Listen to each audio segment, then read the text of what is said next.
Well, good afternoon, YTPC. This is Dave coming to you from the paddock in southern Maryland. It's about 1 o'clock on Sunday afternoon, Super Bowl Sunday. Nice, slow Sunday for me. I'm kind of all cut up. Talked yesterday about life is real good right now.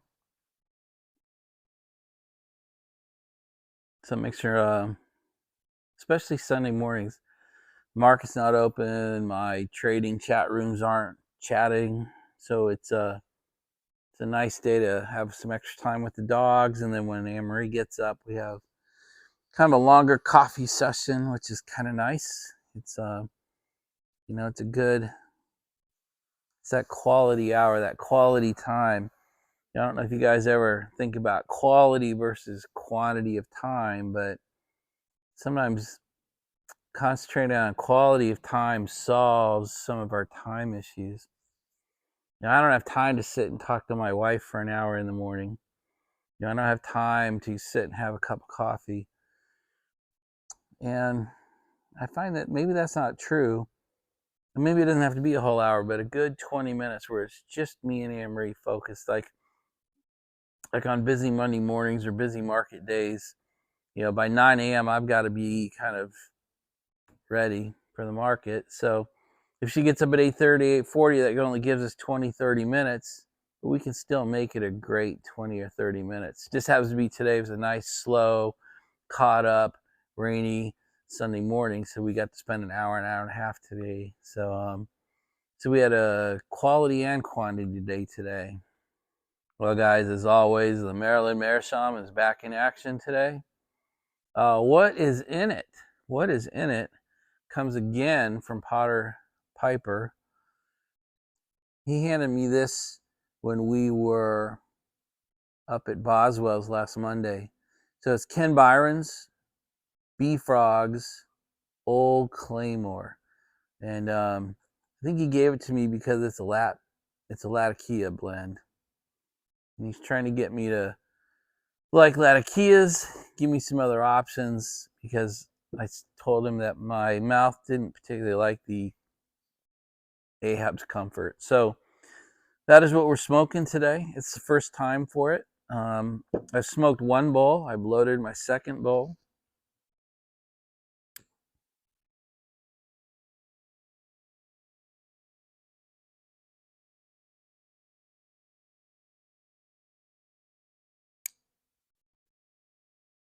Thank you, Greg.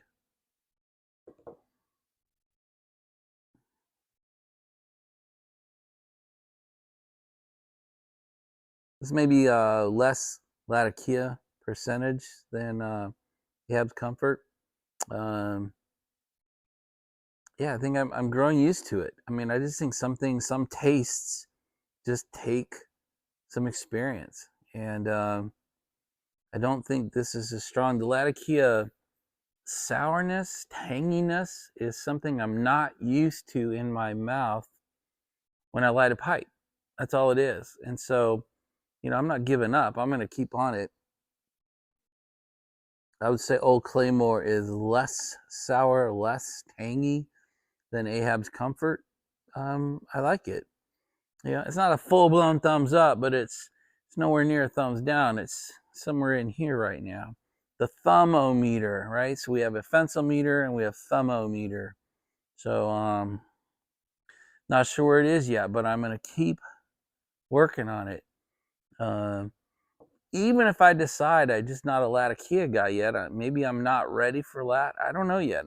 Not saying that, but even if I do come to that conclusion, doesn't mean I give up on it. I'll have this and Ahab in my daily rotation. And then my larger stashes, those big jars, they stay in the cellar. I'm not giving them away. I'm not throwing it out. That'd be stupid. I'm 1 year into my pipe journey. So, maybe in a few more I'll go, this is the best stuff I've ever smoked. I want to allow for that option to be viable, whether it be summer this year or 2 years from now. But I'm on it. Potter, I appreciate this. Appreciate your assist on my lat journey. And we'll smoke it and keep going.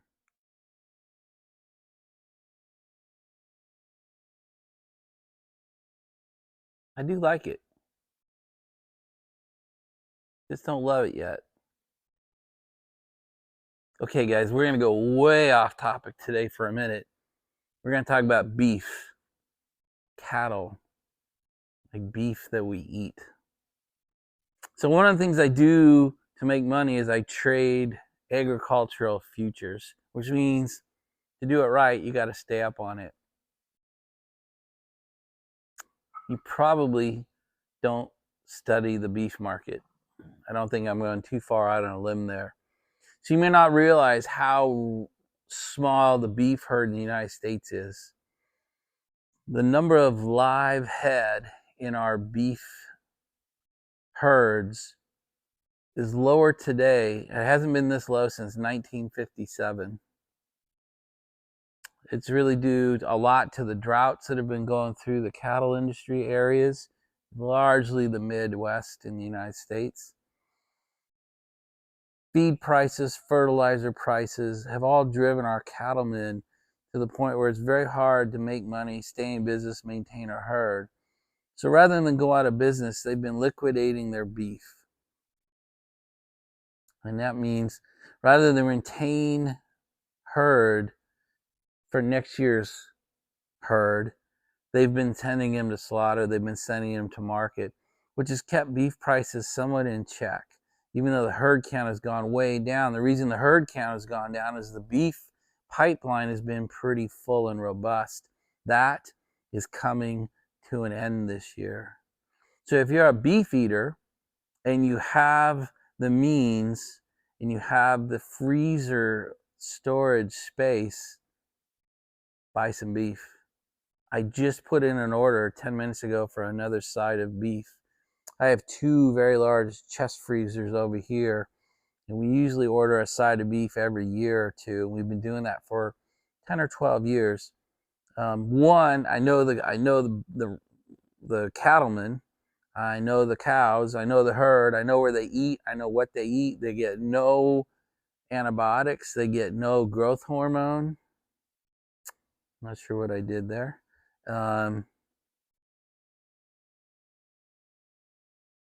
So we buy it by the side, you can buy it by the quarter, and some you can buy cuts. So if you can do that, I would do it. I buy all grass-fed. People like buy grain-fed. I don't want to get into that debate. That's up to you. But I think beef prices are going to change substantially over the next 10, 12 months. Because when the droughts do seem to be coming to an end right now, I don't know if that's true or not. We'll see. But if cattlemen decide, ranchermen decide to start building the herds, that means they have to retain the head so that they can birth the next generation of cattle. And that means it's not going to market. So that means demand could stay stable and prices could skyrocket. So anyway, there's your little Maryland ag report. Not really sure, but boy, how shitty would it be if I knew prices were going to double or triple or quadruple this year and not tell you while I'm over here ordering sides of beef? That would be shitty human behavior in my opinion. So I'm not a cattle expert, but I'll tell you what I see in the market. Do with it as you can, do with it as you will. Maybe you're vegetarian and you couldn't care less, but I'm a beef eater. So guys, one thing I want to talk to you about today comes from my life.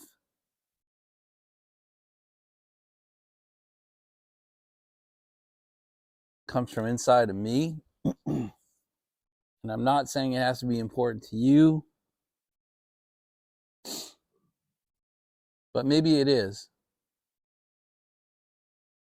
And that's I'll just capsulize it as life experience. I know a lot of people surround me are living the same year over and over, and sometimes for 10, 15 years. And if that's your life and you are happy with it, you can kind of click off and move on, because this sounds judgy. When I wrote my notes, I'm going to try and word it so it doesn't. But if you're happy with your life and how it's progressing, that's great. And maybe this information can be supplemental or augmentation, or click off. It just doesn't apply. But one thing that concerns me is I think most people are unintentionally living the same year over and over and over again. The reasons are varied, and they're as varied as the people living their lives that way. Sometimes is we don't realize it. We just don't realize we're kind of stuck. We've reached a plateau and we're doing well. Yeah, doing well and reaching a plateau is probably one of the more dangerous things to our happiness, because it takes effort to go to the next level. And we can say things like, I'm too old, I'm too broken, I'm too sick, I'm too poor, I'm too busy. But many times those are really more excuses than they are actual hindrances. See, it already sounds a little judgmental, a little preachy, doesn't it? I'm a little bit nervous bringing this up. I don't know if you guys do this, you presenters out there, not so much you commenters, you commenters and you lurkers. I don't use either of those terms pejoratively or to show judgment, but for you presenters, I don't know if you turn the camera on and are kind of nervous about it each time you do it. I think this is something like my 105th video, which is just unbelievable to say out loud. But when I click this button and start talking to you, I actually can still get nervous about the topic or how it comes across. It's been very important to me throughout my life, as I approach 60, by the way, that I didn't do that. I don't know where that came from. I don't know how that got into my core. Maybe it's because I saw how my mom and dad lived. I don't know. I made that up. But they did live pretty much the same year from my birth until I left the building 18 years later. I saw both of my parents living essentially the same year over and over and over again. And I've seen many people who've come to me and asked me for help, counseling, mentorship, essentially doing that as well. And I sense when people are unhappy with their lives, and even if it's not that overt, there's just something inside that doesn't feel right. I find that it's typically a lack of progress in life. It sounds judgy too, doesn't it? Anyway, there are some symptoms, some things to look for that you can ask yourself, and maybe you'll find that you are kind of stuck or sitting on a plateau, and or maybe you're ready to move on. So let's go through some of those. So I said let's try to avoid living the same year over and over. And the other thing I would ask is, let's not live shallow lives. Let's not live shallowly. Let's try to live deep, meaningful lives.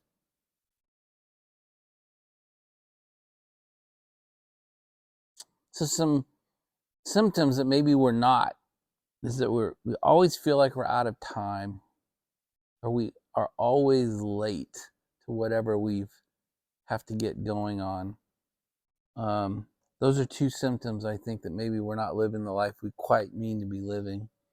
And another thing is, are we doing things just to get them off the action item list? Are we doing things just to cross them off?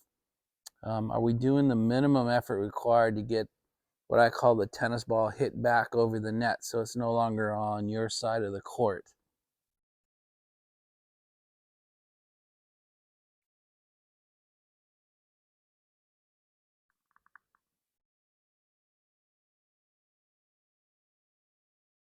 Are we posting videos? Those of us that are presenters, do we post a video just to get another video up because we haven't posted one in a while? Or are we putting our best into everything we do? Every time we take an action item off the list and go work it, are we working it?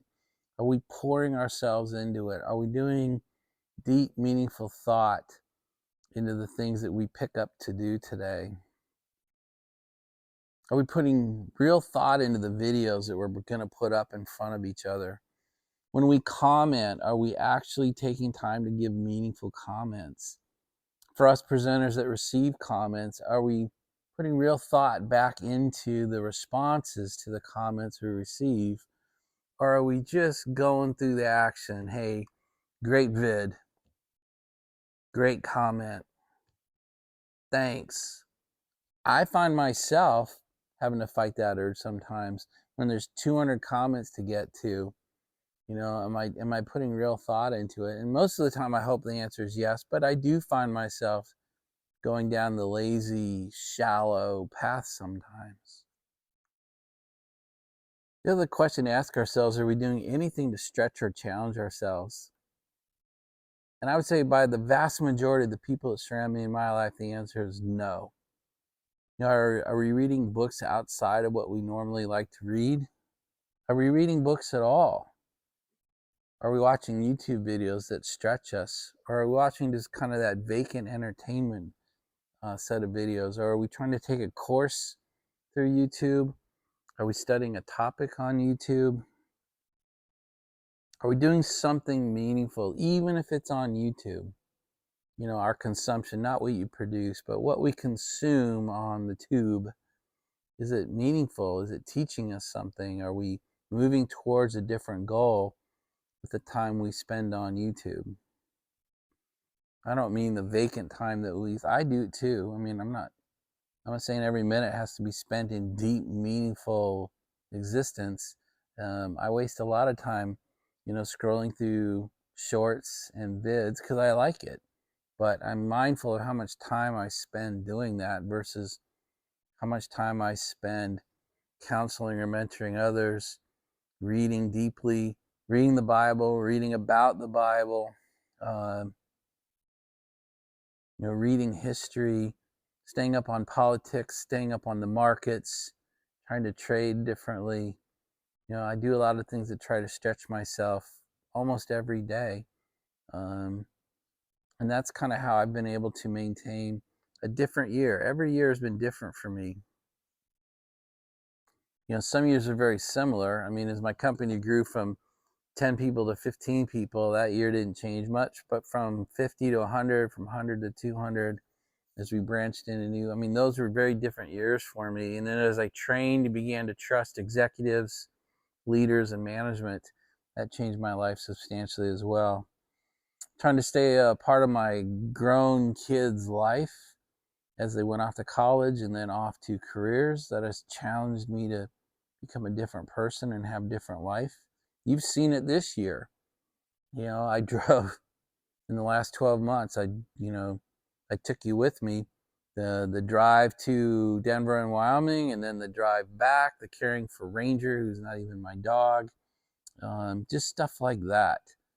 Trying to learn to trade different markets has forced me to become expert. That's the wrong word, but find experts who I can surround myself with so I can be smart enough to do things in different markets. There's some examples in our community that I want to call out. Jim at Corvette Gym, or you know, CJ's Garage. I don't know about the last 4 years, but this year he's making a difference. You know, he took that online course. He's basically completed it. He's got his internship going. He's got an internship in his 60s. He's trying a new career path. Pretty ballsy. I applaud that. Potter Piper made our Boswell's meetup happen, and he's trying to get the Gatlinburg one set up. He's reaching. He's pushing out. I mean, he's not a meetup guy. He's in YouTube. We started on the same day on YouTube, by the way. That's how I became kind of attached to him. But he's pushing and stretching and making different things happen. Hell, he moved from Florida to upstate New York. That's a cultural clash. That's a weather clash. So there's another guy who's stretching and making things change. I guarantee 2023, was not the same as 2022 probably. And he's trying to make 2024 different than 2023. So I applaud that. So there's just a couple examples of people stretching right in front of our own eyes. I just want to call that out. Some of us don't do it just out of unrealized fear, just fear of change, fear of leaving the comfort zone, fear of leaving the nest. There's a great saying. I don't know if you guys are Breaking Bad fans. It was a great TV show. I think it was 6 seasons. But in it, his wife actually says to him, Walter White's wife says, "Aren't you afraid of somebody knocking on the door and hurting us or taking over or stopping what we're doing?" And his response was, "What the hell are you talking about? I'm the one who knocks." Man, that's a great philosophy. That is mine. I guess that's why I feel it's good. I say that to my wife all the time. "Aren't you afraid when you do this or when you do that?" I'm like, "No, I am the one who knocks. I'm the one who makes things happen." And I am totally self-admitted, I am not risk averse. I take risks on purpose. I take them on as a calculated risk. I understand the upsides and the downsides to the risk, and I fail a lot. Things don't work out the way I thought they were going to work out. Now, eventually I make things work, but sometimes it's by pruning the tree of life and cutting off the limbs that don't work for me so that I can focus on time and attention on the ones that are. And sometimes I take time and attention to correct things that aren't working. And sometimes I change things. But a lot of times I prune them off. Hey, that didn't work. I prune it off. Or I've done it enough where I've scratched the itch. Sometimes I'm a taster of life. I'm a sampler of life. The car collection is much smaller today than a year ago because after 10 years of collecting them, I've scratched that itch. So I've pruned off the cars that weren't giving me joy. And there are some more that are going to probably head out in the next year, maybe this year. I raced.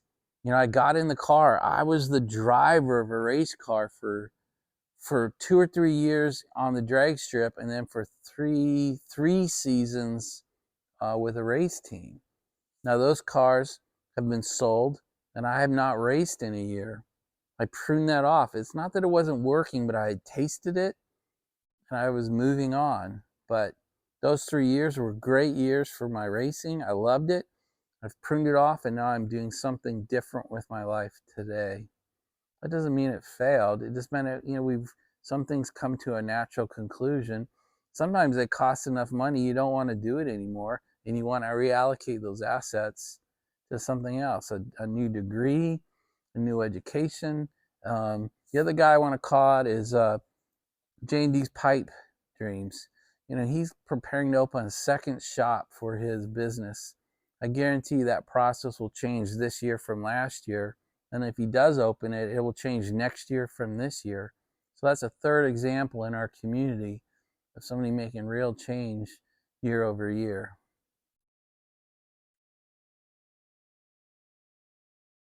Another thing I want to really kind of just say out loud is someday never comes. Someday will never get here. Sunday gets here, but someday does not. Well, I'm going to get healthier someday. I'm going to start eating right someday. I'm going to read that book on my desk someday. I am going to pick up the Bible someday. I'm going to do X someday. If you hear yourself saying that sentence, it really is a problem. And we really need to put a timeline on it. When am I going to pick up that book? I'm going to pick up that book tomorrow night when I get home from work for 15 minutes. And that's the other concept here is we can radically change ourselves from one year to the next in 5-minute increments and 10-minute increments. It doesn't have to be some radical reallocate your entire life, change everything about yourself. In fact, I've said it before in prior vids, you need to pick one or two things and focus on that. And sometimes that just means 5 or 10 minutes every couple days on the 1 or 2 new things, and it will change your life. Well, as usual, I don't really have like, where's this all going?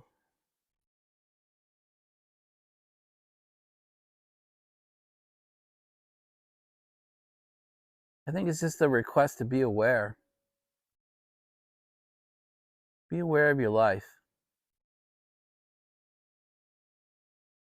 Know thyself. The life unexamined is not worth living. These are sayings and quotes that I really enjoy. Some of you have written me, said you absolutely love your life and you're happy with where it's at. Thank God, you know? And then just be aware, don't lie to yourself. Be aware if this year's the same as last year and next year's the same as this year and that is good, then mark this video as listen to and move on. But if that's not the case, just take some time to evaluate what you can do to change yourself, stretch yourself, grow yourself. No one else is going to do it for you. And it doesn't have to be in some truly life-shaking, world-supporting manner. It could be have a little more fun. Go to that pipe show that you've talked about going to for 10 years.